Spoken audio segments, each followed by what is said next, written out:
நண்பர்கள் அனைவருக்கும் வணக்கம். இன்னைக்கு நம்ம இந்த வீடியோல தமிழகத்தில் 80,000 ரூபாய் இலவச மானியம் பெறலாம் என்ற அறிவிப்பு வெளியாகி இருக்கு. ஸோ அதை பத்தி தான் இப்ப நம்ம பார்க்க போறோம். மத்திய மாநில அரசுகள் விவசாயிகளுடைய பொருளாதாரத்தை மேம்படுத்த புதிய புதிய திட்டங்களை அறிவித்து வருகிறது. இதனால் பல்வேறு விவசாயிகள் பலனடைந்து வருகிறார்கள்.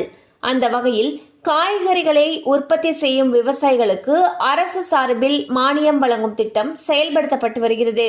இப்படி ஒரு மானிய திட்டத்தை அரசு செயல்படுத்தி வருவது பலருக்கும் தெரிவதில்லை. அப்படி ஒரு மானிய திட்டத்தை பற்றி தற்பொழுது பார்க்கலாம். தமிழக அரசு சார்பில் பீர்க்கங்காய், புடலங்காய், பாகற்காய், சுரைக்காய், அவரைக்காய் போன்ற கொடியில் வளரக்கூடிய காய்கறிகளை பந்தல் அமைத்து சாகுபடி செய்ய நிதி உதவி வழங்கப்படுகிறது. தேசிய வேளாண்மை வளர்ச்சி திட்டத்தின் கீழ் விவசாயிகளுக்கு இந்த பந்தல் அமைக்க மானியம் வழங்கப்பட்டு வருகிறது. பந்தல் காய்கறி சாகுபடி செய்யும் விவசாயிகளுக்கு ஏக்கருக்கு 80,000 ரூபாய் பின்னேற்பு மானியமாக வழங்கப்படுகிறது.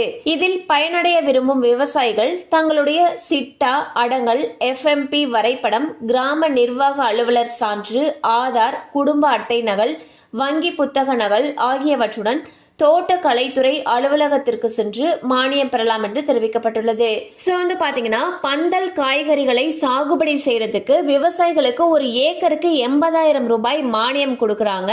ஸோ இதை இந்த மானியத்தை பெற விரும்புனீங்க அப்படிங்கிற பட்சத்தில் உங்களுடைய சிட்டா, அடங்கல், FMP வரைபடம், கிராம நிர்வாக அலுவலர் சான்று, ஆதார், குடும்ப அட்டை நகல் மற்றும் வங்கி புத்தக நகல் இது எல்லாத்தையுமே எடுத்துக்கிட்டு உங்களுக்கு அருகில் இருக்கக்கூடிய தோட்டக்கலைத்துறை அலுவலகத்திற்கு சென்று விண்ணப்பிக்கலாம்னு சொல்லியிருக்காங்க.